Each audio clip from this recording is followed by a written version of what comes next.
સુરતના પુણા વિસ્તારમાં ખાનગી શાળાઓમાં સીલ લગાવતા શાળા મંડળ સંચાલન સમિતિ દ્વારા વિરોધ કરવામાં આવ્યો હતો। મળતી માહિતી મુજબ સુરતના પુણા ગામ વિસ્તારમાં ફાયર વિભાગ અને પાલિકા દ્વારા તપાસની કામગીરી હાથ ધરવામાં આવી છે, જે અંગે છેલ્લા 20 વર્ષોથી કાર્યરત નાલંદા શાળાને સીલ કરવામાં આવી હતી। પાલિકા કમિશનર અને કલેક્ટર પોતાનું પદ બચાવવા માટે કામગીરી કરાવતા હોય તેવા આક્ષેપ કરવામાં આવ્યા હતા।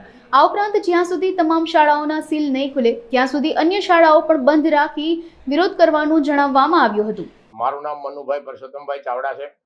સ્વામી Vivekananda education and welfare trust સંચાલિત નાલંદા વિદ્યાલયના પ્રેસિડેન્ટ તરીકેની જવાબદારી છે મારી। ગઈકાલે સુરત મહાનગરપાલિકાના અધિકારીઓ કોઈ પણ જાતની નોટિસ વગર, કોઈ પણ જાતની જાણ કર્યા વગર અમારી આ ચાલુ સ્કૂલ પ્રવેશની કાર્યવાહી ચાલુ, એડમિશનની કાર્યવાહી ચાલુ, 200નો સ્ટાફ એ ચાલુ સ્કૂલમાં આજે સવારે સીલ મારવા આવ્યા અને સીલ મારી દીધું। સ્ટાફ અંદરનો સ્ટાફ અંદર અને બહારનો સ્ટાફ બહાર, કોઈ પણ જાતની જાણ કર્યા વગર આ સુરત ઝોનના અધિકારીઓ પોલીસ બંદોબસ્ત સાથે, પોલીસ સિક્યુરિટી સાથે આવીને બહાર લોક મારી દીધું। અંદરનો સ્ટાફ અંદર રહી ગયો, બહારનો સ્ટાફ બહાર। તમામ કાર્યવાહીને દાદાગીરીથી, માફિયાગીરીથી આ અધિકારીઓએ આ સંસ્થાને સીલ મારવાની કાર્યવાહી કરી છે। અમે એમને રિક્વેસ્ટ કરી કે ભાઈ તમારી પાસે સીલ મારવા માટેનો કોઈ પણ પ્રકારનો ઓર્ડર હોય, કોઈ પણ પ્રકારનો હુકમ હોય, કોઈ પણ પ્રકારની નોટિસ હોય, અને નોટિસ વગર તમે શૈક્ષણિક સંસ્થાને, ચાલુ શૈક્ષણિક સંસ્થાને, 30 વર્ષથી ચાલતી સંસ્થાને તમે આજે કઈ રીતે તમે આ સીલ મારી શકો નોટિસ વગર? તો આવી જે કાર્યવાહી કરવામાં આવી છે તે તદ્દન ગેરકાયદેસર કાર્યવાહી છે અને એમને હાઈકોર્ટ અને સુપ્રીમ કોર્ટમાં ચેલેન્જ કરવામાં આવશે। તમામ અધિકારીઓ ઉપર ફોજદારી કાર્યવાહી કરવામાં આવશે અને આ મ્યુનિસિપલ કમિશનર અને કલેક્ટર શ્રીને પણ જાણ કરીને એમની પર પણ લીગલી કાયદેસરની કાર્યવાહી કરવામાં આવશે। આવી માફિયાગીરી, દાદાગીરી અધિકારીઓને સરકારી બાબુઓ કઈ રીતે કરી શકે? એક શૈક્ષણિક સંસ્થા છે, બાળકોને જ્યાં શિક્ષણ મળતું હોય, જ્યાં પ્રવેશની કાર્યવાહી ચાલતું હોય, તમામ પ્રકારની ચાલુ કાર્યવાહી આવીને સીલ મારી દે, અંદરનો સ્ટાફ અંદર, બહારનો સ્ટાફ બહાર, આવી આ ગેરકાયદેસર પ્રવૃત્તિ છે અને આ માફિયાગીરી છે। આવી માફિયાગીરી અધિકારીઓને ચલાવી લેવામાં આવશે નહીં, એના પર કાયદેસરની કાર્યવાહી કરવામાં આવશે। સખ્તમાં સખ્ત આવી કાર્યવાહીને વખોડવામાં આવે છે। જે પણ કોઈ પણ આવી સ્કૂલોને કે આવા ક્લાસોને જ્યારે આવી રીતે કાર્યવાહી કરવામાં આવી હોય એની અમે આજે કલેક્ટરશ્રીને અને કમિશનરશ્રીને આવેદનપત્ર આપવામાં આવશે।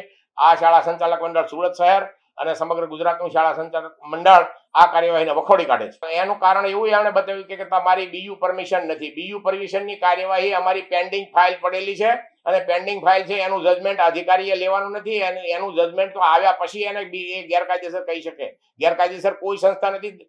તમામ પ્રકારની ફેસિલિટી છે, તમામ પ્રકારની સુવિધાઓ ઊભી કરવામાં આવેલી છે, કોઈ પણ ફોલ્ટ વગર, છતાં પણ એમને આ સીલ મારી દીધું છે। રઘુ સાવલિયા રામદેવ વિદ્યાલયમાંથી છું અને હાલમાં જે નોટિસની કાર્યવાહી જેને કારણે વિદ્યાર્થીઓ અટકાશે, વાલીઓ અટવાશે, કારણ કે 10માનું રિઝલ્ટ આવી ગયું, 12માનું રિઝલ્ટ આવી ગયું, વિદ્યાર્થીઓ માહિતી લેવા આવતા હોય અને નમો લક્ષ્મી યોજનાના અંતર્ગત જે ફોર્મ ભરવાનું ચાલી રહ્યું છે અને 2 દિવસનો જેમાં ટાઈમ આપ્યો છે, આ બધી કાર્યવાહી અટકાશે તો વહેલી તકે આ બધા સાથ આપી અને યોગ્ય કાર્ય કરશો।